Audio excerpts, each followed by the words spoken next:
இந்த விஷயமும் நான் கேட்கணும்னு நினைக்கிறேன். மாதவிடாய் தருணத்துல கடவுள் வந்து நம்மள பார்க்க மறுக்கிறாரா பெண்கள?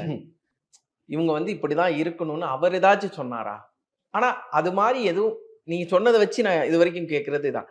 ஏன் அந்த தருணத்துல அவங்களுக்கு இது மாரியான விஷயங்கள் இப்ப வரைக்குமே நடந்துகிட்டு இருக்கு?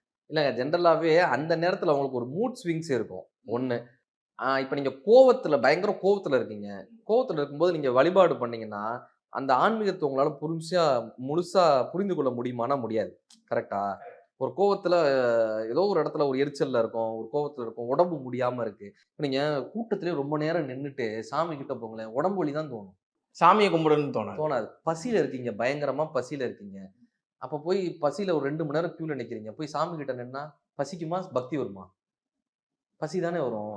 கரெக்ட்டா. இதே மாரி அவங்களுக்கு உடம்பு சரியில்ல அந்த 3 நாளு. உடம்பு ரொம்ப கஷ்டமா இருக்கு. அந்த 3 நாளு அவங்களே வந்து ரெஸ்ட் எடுக்கணும்.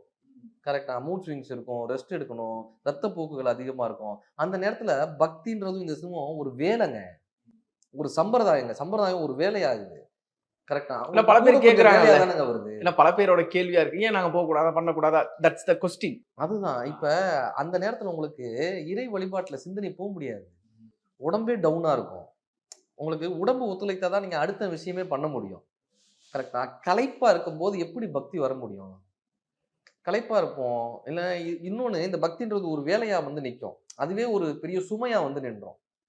கரெக்ட்டா? பக்தி சுமையாயிடுச்சுன்னா நம்ம அத செய்யவே முடியாது. இப்ப நீங்க தினமுமே ஒரு நாள் கிருத்திகைக்கு விரதம் இருக்கலாம். நான் தினமும் விரதம் இருந்து தான் சாயந்தரம் 7 மணிக்கு தான் நான் சாமிய பார்ப்பேன்னு நீங்க ஒரு விரதம் இருக்கிறீங்கன்னு வைங்க. எத்தன நாள் இருப்பீங்க? 3 நாளைக்கு மேல இருக்க முடியாது. பசிக்கும். பசிக்கும். உடம்பு களைப்பா இருக்கும்போது, மனம் இறைவனை தேடாது. அவங்களுக்கு அப்ப உடம்பு களைப்பா இருக்கும். அப்ப இறைவனே சொல்லக்கூடிய விஷயம் என்ன? "கொஞ்ச நேரம் ரெஸ்ட் எடும்மா. வீட்ல இருந்து ரெஸ்ட் எடுங்க. ஒண்ணும் தப்பில்ல. 3 நாள் முடிச்சு, நீ உடம்பு தேறினதுக்கு அப்புறம் வாங்க." இதுதானே சொல்லுவோம்.